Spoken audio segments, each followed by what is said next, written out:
मूषितकरान्नवनीरदाभात् पीताम्बरागरुणबिम्बफलाधरेष्ठात् पूर्णेन्दुसुन्दरमुखादरविन्दनेत्रात् कृष्णात् परं किमपि तत्त्वमहं न जाने।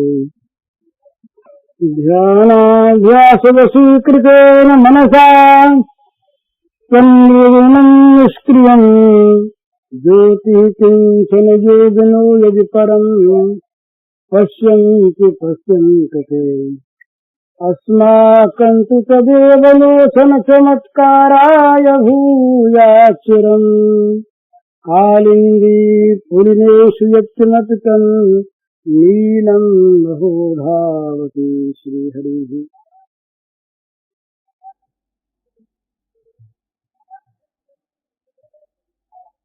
अखिल विश्व ब्रह्मांड के रूप में अभिव्यक्त भगवान के नाते आप सबके श्री चरणों में मेरे सभक्ति नमस्कार।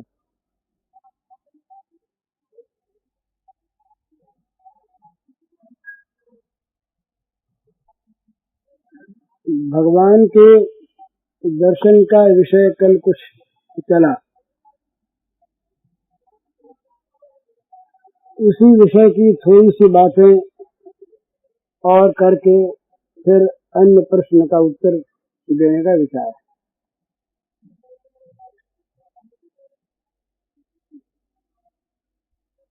भगवान का जो सगुण साकार विग्रह है, उसके संबंध में दो तरह की धारणाएं हैं।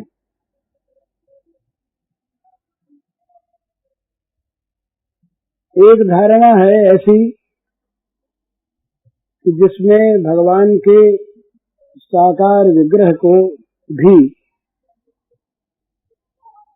माया के आधार पर ही माना गया है, और जब तक माया का प्रभाव है तभी तक साकार रूप की सत्ता है।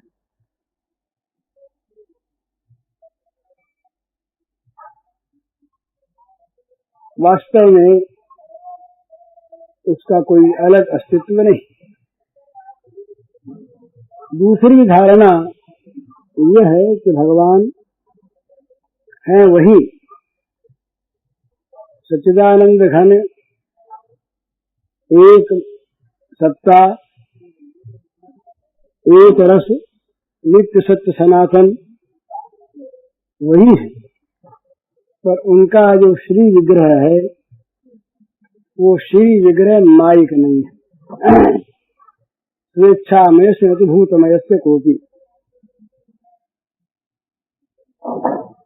चिदानंदमय देह तुम्हारी विगत विकार जान अधिकारी।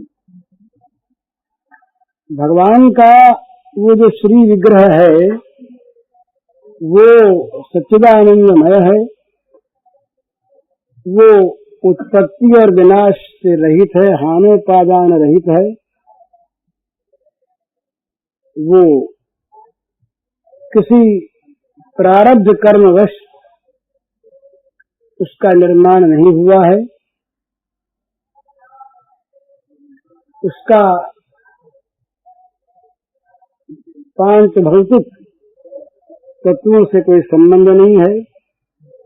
वो दिव्य भागवत विग्रह है। भगवान का विग्रह ये नहीं कहकर ये कहना चाहिए कि वो भगवान ही है। भगवान के श्री विग्रह का प्रत्येक अणु अणु भगवान है, और इसी धारणा को लेकर भक्तों ने भगवान को भजा और उन्होंने अनुभूति प्राप्त की कि वास्तव में ऐसी ही बात है। तो जो भगवान का दर्शन करना चाहते हैं उन लोगों को ये बात ध्यान में रखनी चाहिए कि उनके भगवान माया विनिर्मित नहीं हैं, उनके भगवान अनित्य नहीं है, उनके भगवान कभी बने सो नहीं। गीता में भगवान ने स्वयं इस बात को स्पष्ट कर दिया, अजो विसन्नव्ययात्मा भूतानाम ईश्वरो विसन् प्रकृतिं स्वामधिष्ठाय संभवाम्यात्म माया। माया के वशीभूत होकर नहीं, आत्माया अपनी लीला से भगवान प्रकट होते हैं। अज रहते हुए ही, अविनाशी रहते हुए ही, सर्वलोक महेश्वर रहते हुए ही। फिर वही भगवान आगे चल के कहते हैं, जन्म कर्म च मे दिव्य नेवं यो वेत्ति तत्वतः त्यक्त्वा देहं पुनर्जन्म नैति मामेति सोऽर्जुन। मेरा जन्म और मेरे कर्म ये दिव्य हैं, अलौकिक हैं। इनमें भौतिकता का लेश नहीं कि कर्म जगत की वस्तुएं। इस प्रकार जो तत्व से जान लेता है, उस जानने वाले का जन्म नहीं होता। त्यक्त्वा देहं पुनर्जन्म नैति मामेति सोऽर्जुन। इस तत्व को जान लेने वाला पुरुष फिर जन्म को प्राप्त नहीं होता, निज को ही पाता है। तो जिसके जन्म और कर्म को जान लेने से जान लेने वाला मुक्त हो जाता है, उसके जन्म कर्म हम जैसे अज्ञानियों जैसे हों, ये बात नहीं। पर भक्तों की दृष्टि में इन सब दलीलों की भी कोई आवश्यकता नहीं है। उनका तो सहज सरल विश्वास है और उनकी अनुभूति है। तो भगवान के दर्शन चाहने वाले ये माने कि भगवान सच्चिदानंद घन भगवत विग्रह हैं, माइक विग्रह नहीं। पर उसके साथ साथ ये भी ध्यान में रखें कि भगवान का जो विग्रह हमारी आराधना का विषय है, वही भगवान सच्चिदानंद घन अखिल विश्व के रूप में प्रकट।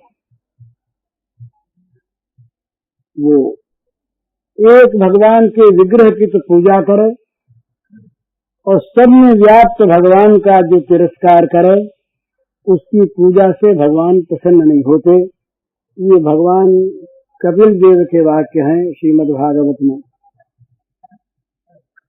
तो जो भगवान हमारे आराध्य हैं, भगवान रामचंद्र, भगवान श्री कृष्णचंद्र, भगवान विष्णु, भगवान नारायण, भगवान शंकर, महादेवी, जो कुछ भी, वही भगवान अखिल विश्व के रूप में प्रकट हैं। वही भगवान सर्वमय हैं और वही भगवान सर्वातीत हैं। वही भगवान सर्वगुण संपन्न हैं, वही भगवान सर्वगुणातीत हैं। प्राणी मात्र में भगवान की अभिव्यक्ति है। श्री राम मैं सब जग जानी। बड़ा सुंदर तुलसीदास जी ने ब्रह्ममय नहीं कहा, श्री राम मैं कहा। सीताराम उनके आराध्य, उनको दिखाई देते हैं। प्रत्येक प्राणी में भगवान सीताराम अवस्थित हैं, उन्हीं का वो प्रकट रूप है। तो अपने भगवान को सर्वत्र देखे। और ये सबसे बड़ी मेरी अपनी जो कुछ भी इस विषय में लाभ होने की बात है, वो केवल इन तीन बातों को लेकर के ही है। मुझे कहना नहीं चाहिए अपनी साधना के बाद जीव से भगवान के नाम का जाप, भगवान की कृपा पर विश्वास और सब में भगवान को देखना। तुलसीदास महाराज जी ने विनय पत्रिका में एक पद के अंत में कहा, सकल अंग पद विमुख नाथ, मुख नाम की ओठ लई है तुलसी पर प्रीत एक, प्रभु मूर्ति कृपामयी। सारे अंग इस पद में उन्होंने अपने सारे अंगों के पहले नाम गिनाए और कौन कौन सा अंग भगवान से हटकर कहाँ कहाँ लगा हुआ ये बताया। और बताकर अंत में कहते हैं कि इस प्रकार से सकल अंग पद विमुखनाथ के नाथ, मेरे सारे अंग आपके चरणों से विमुख हैं। मुख ने नाम की ओट ले रखी है और एक विश्वास है तुलसी प्रतीक एक, यही परम साधन। एक विश्वास है भगवान का श्री विग्रह कृपामय है, प्रभु मूर्ति कृपामयी है। तो भगवान को सर्वत्र देखना ये भगवत दर्शन करने वाले का एक आवश्यक लक्षण है। एक जगह भगवान को देखे, सर्वत्र भगवान को न देखे, भगवान आंखों से ओझाए हो जाए तो उसको भगवान का दर्शन ठीक ठिकाने से हुआ नहीं। और साधक के लिए तो ये बड़ी सुंदर एक आवश्यक बात है कि सब में भगवान को देखे। ये दूसरे प्रश्न का उत्तर भी इसमें आ जाएगा और ये विषय भी अपना वही चल रहा। सर्वत्र भगवान को देखने से एक बड़ा लाभ यह है, किसी के साथ हमारा दुर्व्यवहार नहीं होगा। अब हूँ कासों बैर करूं, कहत पुकारत प्रभु निज मुख सो, घट घट हूँ विहरों। घट घट में जब भगवान विराजमान है, तुम किससे द्वेष करें, किससे बैर करें, किसका अपमान करें, किसको नीचा समझें, किसको बुरा समझें, किसको पापी समझें, किसको बैरी समझें। सब में तो भगवान है, सब रूपों में तो भगवान है, सर्वत्र भगवान है, सब भगवान में है, तो भगवान के सिवा कुछ है नहीं। तो इस प्रकार से सर्वत्र भगवत भाव करने से अपने आप विनय, विनम्रता, दैन्य, सेवा, सौहार्द, प्रेम, ये सब के प्रति अपने आप होने लगता है, क्योंकि सब में भगवान। और ये बड़ी आवश्यक बात है। भला वास्तव में तो राग द्वेष ही हमको बांधने वाले हैं, हमारे ज्ञान धन के लुटेरे। इंद्रिय सेन्द्रियस्यार्थे राग द्वेषो विवस्थितौ, तयोर्न वशमागच्छेत् तौ ह्यस्य परिपन्थिनौ। ये परिपंथी हैं, राह के लुटेरे हैं। ये हमारे तमाम विवेक को, ज्ञान को लूट लेते हैं और ये प्रत्येक इंद्रिय के प्रत्येक विषय में व्यवस्था पूर्वक बैठे हुए हैं। तयोर्न वशमागच्छेत्, भगवान ने कहा इनके वश में न होना कभी। तो राग द्वेष दोनों ही परित्याग करने की चीज है, पर राग द्वेष का अगर परित्याग न हो सके तो उनका विषय पलटे। भगवत विरोधी विषयों में भगवत न दिखने वाले अपने भाव से द्वेष करे, इस भाव का नाश करे और सर्वत्र भगवत भाव में राग करे, इसमें आसक्ति करे। क्या करें भाई, हमको तो भगवान दिखते हैं, आसक्ति हो गई है, कोई आपत्ति की बात नहीं।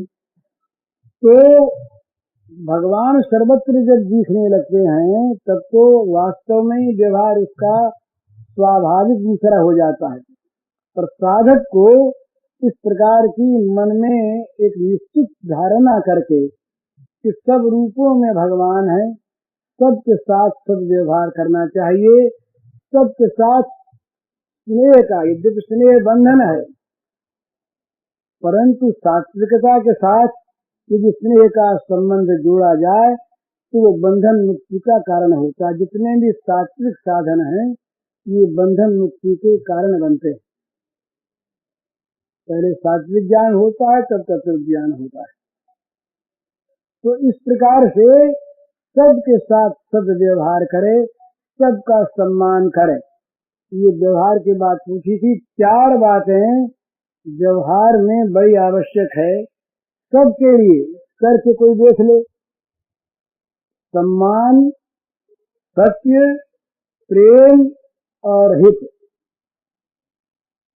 प्रत्येक प्राणी सम्मान चाहता है, प्रत्येक मनुष्य सम्मान चाहता है। अपने अपने दायरे में सभी एक अहम को लिए बैठे हैं, सब सम्मान चाहते हैं। तो किसी का भी अपमान हम करें, वो चाहे बोल न सके हमारे सामने किसी कारण से, पर उसके मन में एक शेर सा जाकर के चुभ जाता है, हाय हाय हमको अपमान सहना पड़ा। ये दुर्व्यवहार, परुष वाक्य, ये गर्व और अभिमान, ये आसुरी संपत्ति के स्वाभाविक सर्वप्रथम लक्षण है। तो इसलिए सबका सबके साथ सम्मान का बर्ताव करे, पर सम्मान छल युक्त न हो, सम्मान कपट युक्त न हो। ऊपर से हम बहुत मीठे बोलें, ऊपर से बड़ी आव भगत करें, बड़ा सम्मान करें, और अंदर ही अंदर हम उसका बुरा चाहें, या हमारे मन में सम्मान की कोई कल्पना ही न हो, केवल दिखावा हो, तो उस सम्मान से ठीक ठीक हमारी साधना नहीं बनती। जब वो भेद खुलता है तब वो समझता है कि ये तो हम तो सम्मान के फंदे में पड़े, फंस गए इसकी मीठी मीठी बातों में, इसने तो हमें छल लिया। तो ये इससे बचे नीतिकार कहते हैं कि परोक्षे कार्य हंकारम प्रत्यक्ष परिवादन वर्जयतादृशम मित्रम विषकुम्भम पयोमुखम। जैसे जहर से भरा हुआ घड़ा हो और ऊपर से उसके दूध रखा हो मुंह पर, दूध मुहा विष भरा घड़ा। इसी प्रकार जो बहुत मीठे बोलते हैं, बोले ही बचन मधुर जिमि मोरा, बड़ा बड़ा मीठा वचन बोलते हैं, बड़ी नम्रता से बोलते हैं। तो नम्रता से बोलना, मीठा बोलना बड़ा आवश्यक होना ही चाहिए, परंतु उसके साथ साथ छल न हो, कपट न हो, दिखावा न हो, और मन में हिंसा न हो, द्वेष न हो, क्रोध न हो। तो वो क्या हो, सत्य सम्मान हो, मन में सत्यता हो, व्यवहार में सत्यता हो। तो दूसरा लक्षण ये सत्य है, सबकी सेवा करने का और उस सेवा के द्वारा साधना करने का। तीसरी चीज है प्रेम। ये बहुत समझने का विषय है। प्रेम के बाद फिर कभी मौका लगेगा तो हो सकती है, नहीं तो नहीं। प्रेम देना जानता है, काम लेना जानता है। यही काम और प्रेम का एक सार्वभौम स्वरूप है। जहाँ लेना है, लेने की आकांक्षा है, वहाँ काम है, और जहाँ देना है, देने के लिए ही जीना है, वहाँ प्रेम है। आप किसी का प्रेम प्राप्त करना चाहिए, अगर चाहते हो तो उसके लिए त्याग कीजिए और उसको देने में प्रवृत्त होइए। देने का आग्रह करिए तो क्या होगा, उसका प्रेम प्राप्त होगा। त्याग ही प्रेम की भूमिका है। त्याग की भित्ति पर ही प्रेम का प्रासाद खड़ा होता है। तो इसलिए प्रेम देना जानता है जो देता है।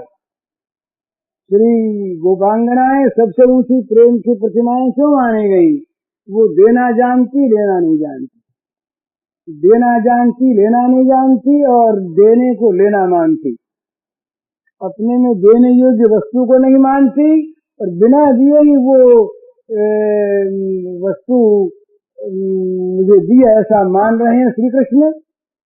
तो ये उनका शील है, उनका सौजन्य है, ये गोपांगनाओं का स्वरूप है। इस पर फिर कभी बात।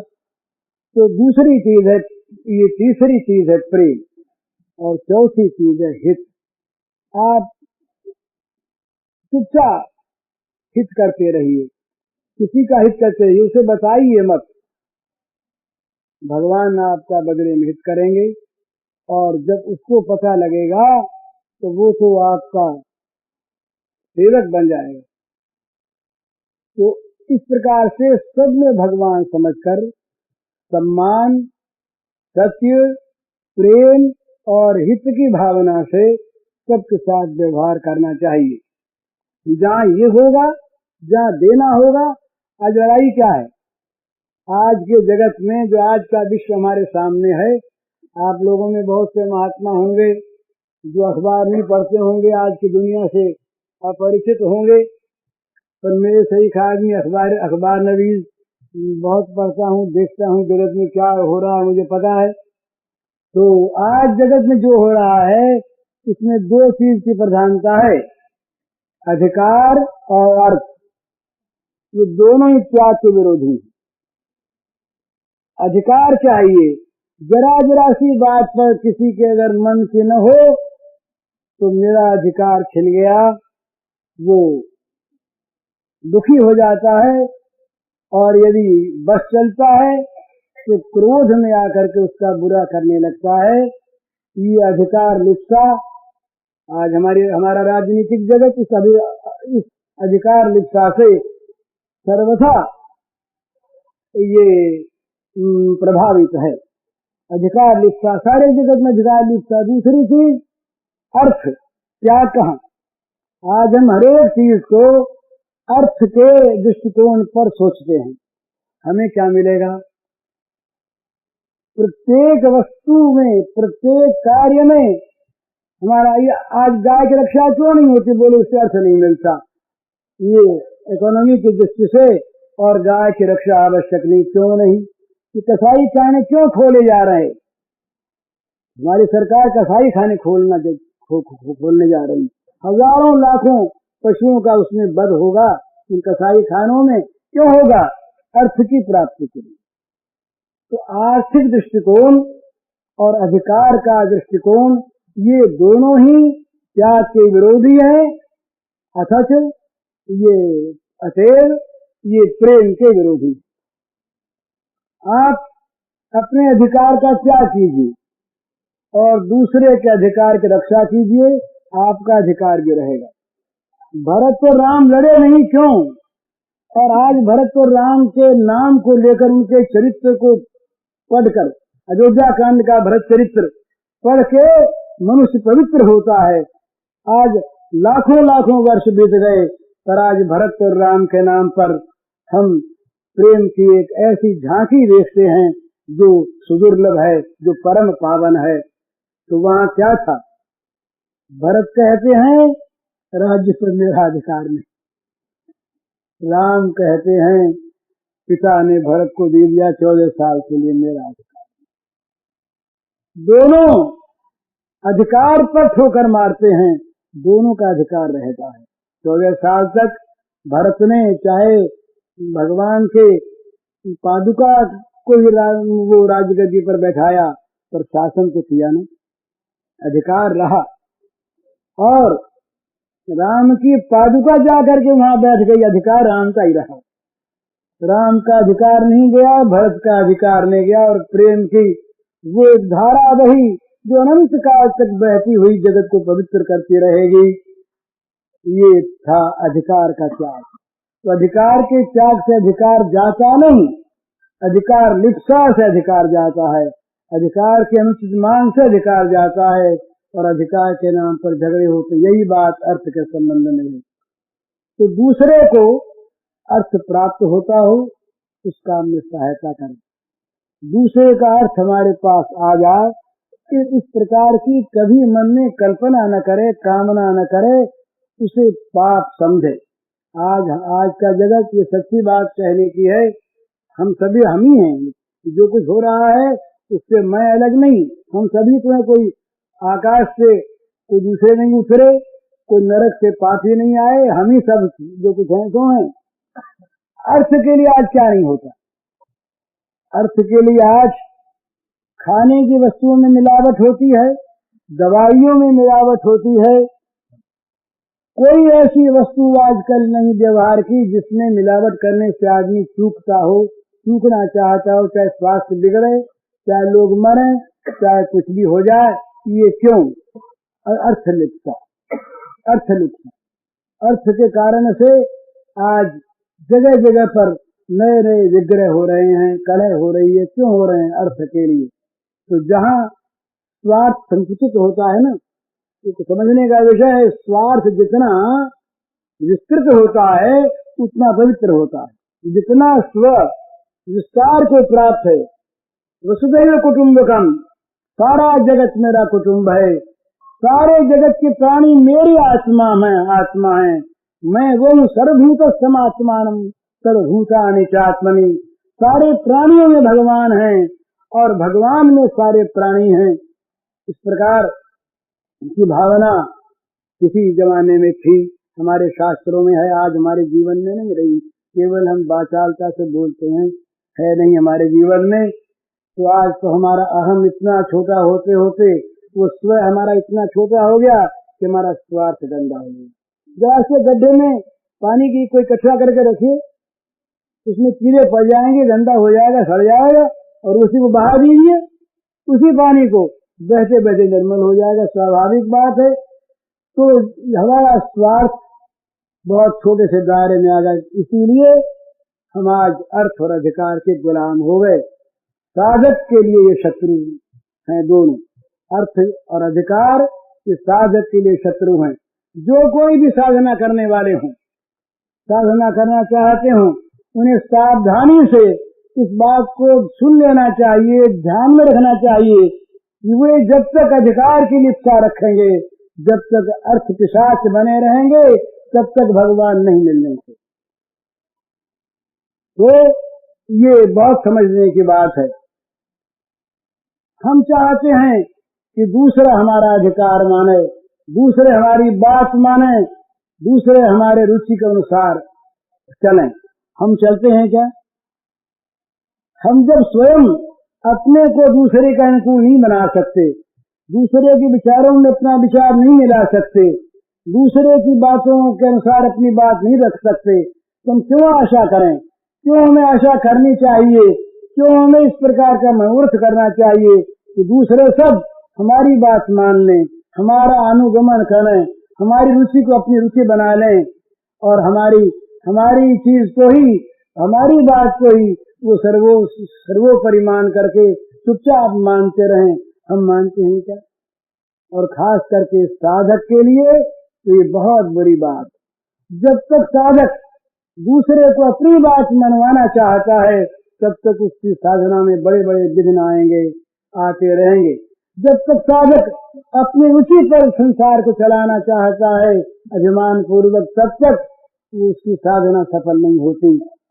जब तक साधक अपने को बड़ा मानकर दूसरों को छोटा समझकर उनको अपने अनुकूल बनाना चाहता है, तब तक साधना सिद्ध नहीं होती। तो ये साधना के लिए खास बात, आशा करे वो दुखी होगा, आशा किसी से न रखे और दूसरे की आशा को यथासाध्य पूर्ण करे। ये व्यवहार भी सुंदर और इसमें भगवान की प्रसन्नता। आशा ही परमम दुखम, नैराश्यम परमम सुखम। आज का जो आशावाद, आकांक्षावाद, ये क्रांतिवाद, ये भौतिकवाद, ये चाहे जितने वाद हो जाएं, ये वाद में विवाद बढ़ता रहेगा, वाद में हिंसा बढ़ती रहेगी।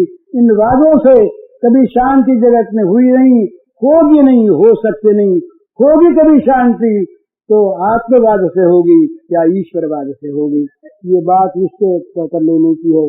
और साधक के लिए तो खास बात, साधक को तो अपने आप को देखना है, निरंतर देखना है, बड़ी सावधानी से जीवन को चलाना है। जरा से में वो साधन से गिर जा सकता है। तो दो बात, ये कल्प वर्षों वाली बात, दो बात साथ रखे। भगवान की कृपा के अवलंबन को कभी न छोड़े। भगवान की कृपा का आश्रय गिरते हुए को बचा लेता है। भगवान की कृपा पथभ्रष्ट को पथ प्रदर्शन करती है, हाथ पकड़ कर आगे ले जाती है।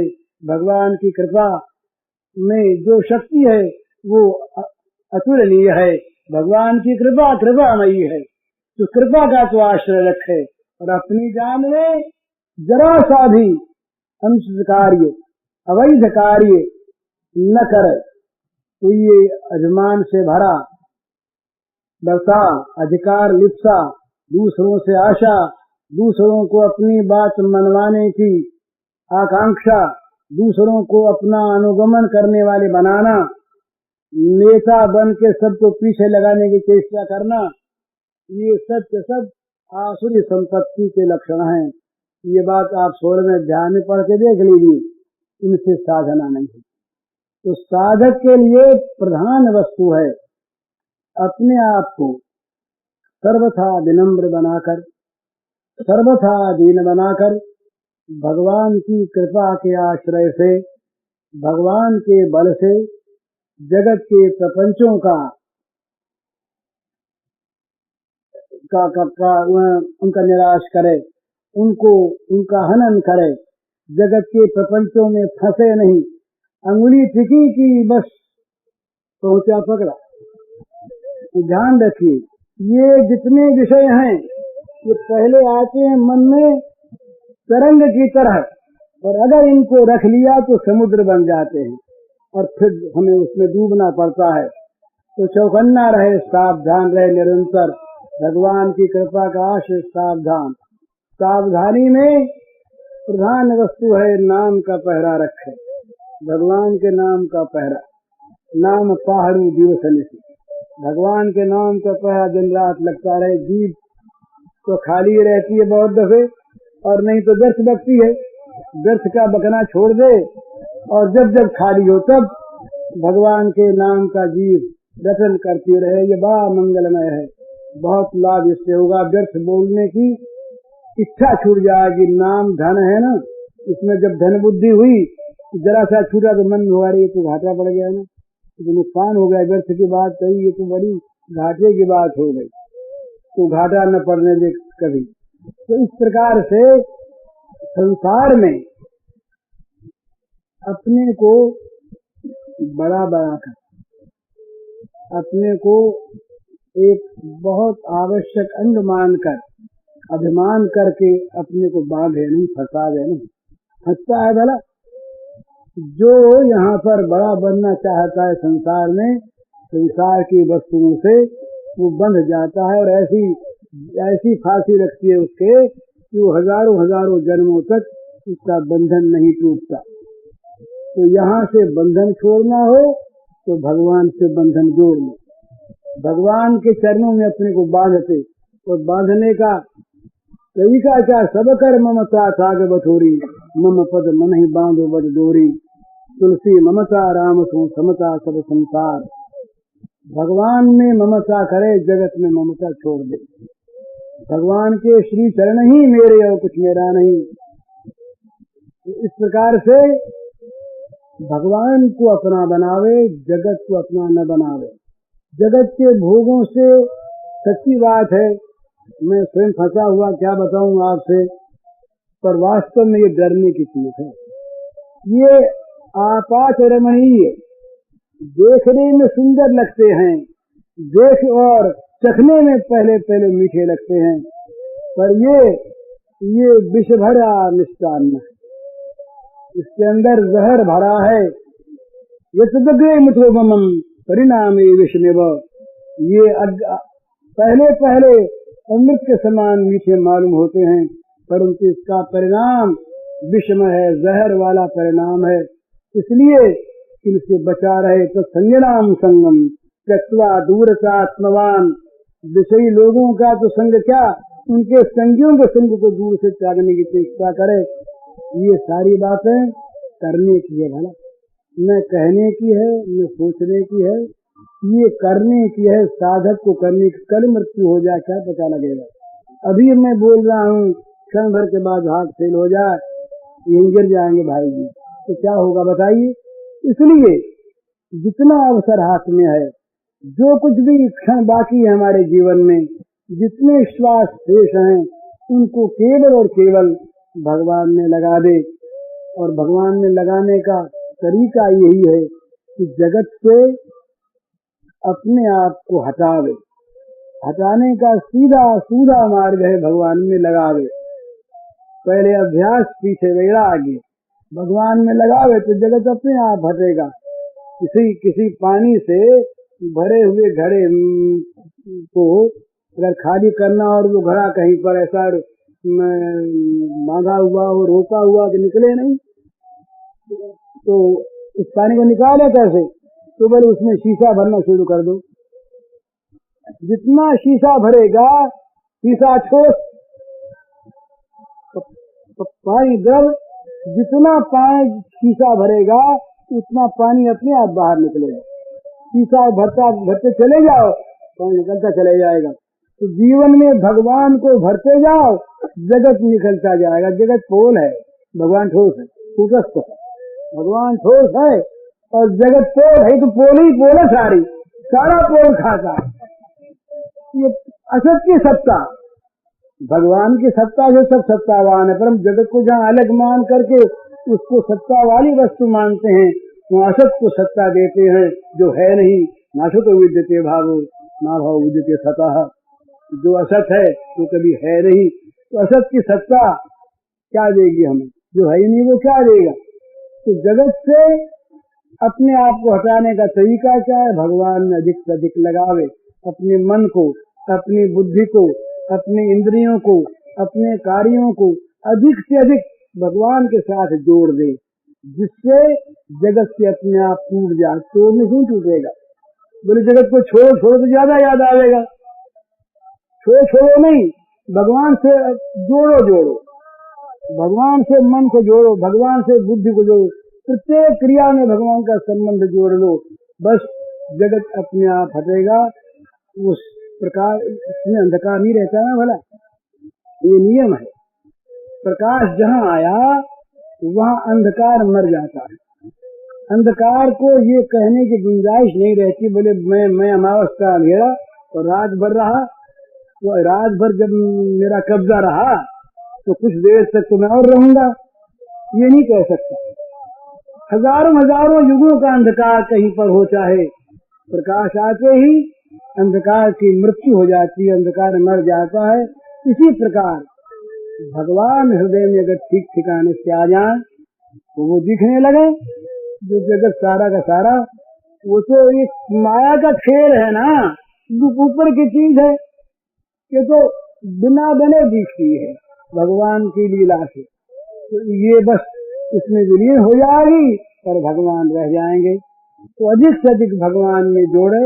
और जगत में ये जितनी भी चीजें हैं, ये अधिकार की चीज और अर्थ की चीज और शौकीनी की चीज और भोग की चीज, ये बड़े बड़े मकान है ना।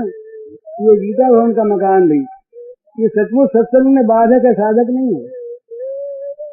हाँ, जहाँ पैसा आया, जहाँ अधिकार आया, जहाँ मकान बने, लड़ाई शुरू हुई, ये होता है। तो ये इनका सदुपयोग हो, परिस्थिति का सदुपयोग हो जाए, इनको भगवान का मंदिर मान लिया जाए, मंदिर बना जाए, इनमें मंदिर ही मंदिर की चीज हो, भगवान का गुणगान हो, तब तो ठीक। और ये मकान मेरा अच्छा और उसका मकान अच्छा नहीं, इससे मेरा अच्छा बनना चाहिए, मेरे मकान का बाहरी शो अच्छा होना चाहिए। जहाँ इसमें प्रकृति में आया बस बंध गया, पुरुष प्रकृति को ही भूखते प्रकृति जान गुणान।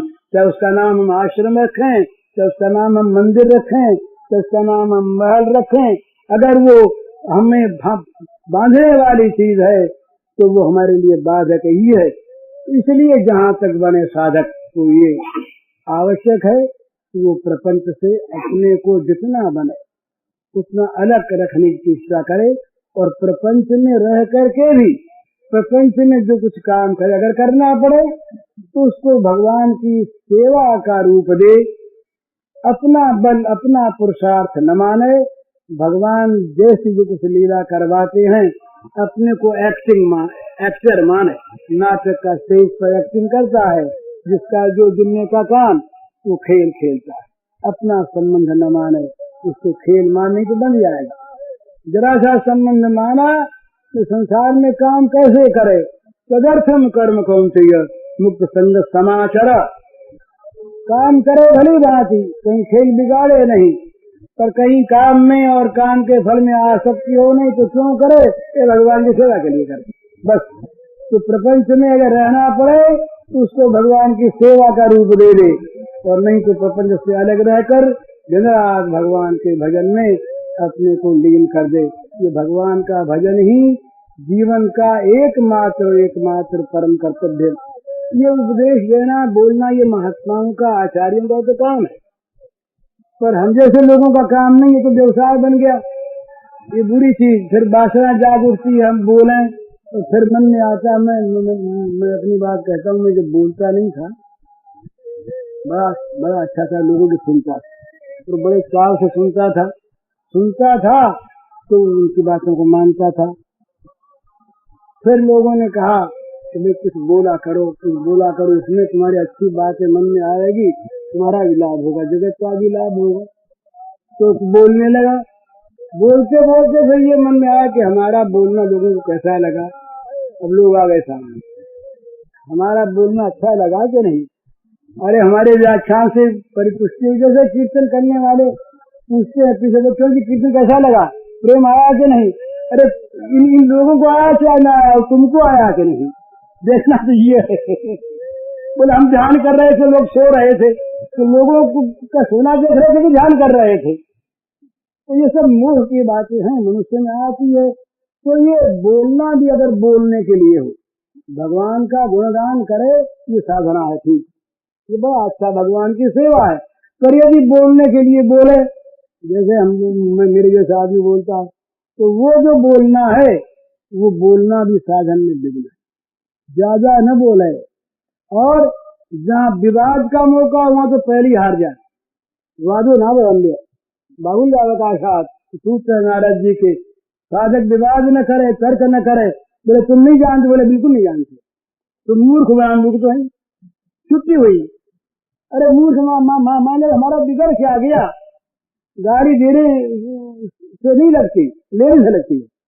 भला याद रखिएगा, गाड़ी कोई देर हम न ले तो उसके पास है जाके हमें नहीं लगेगी, और मेरी तो लग गई, किसी ने हमारे नाम से गाली दी। अरे बोले हमको तुमने गाली दी। अरे बोले तुम भैया हुजूर लड़ते हो, तो हनुमान प्रसाद बोलो जा रहा, उसको गाली दी हमने, थोड़ी दी थी। अरे बोले इसको दी थी, तो भ्रम हो गया, नाम एक ही था, और गाली नहीं लगी, दुख हो रहा, सारी सांस मिल गया, तो ली तो लग गई, नहीं तो नहीं लगी।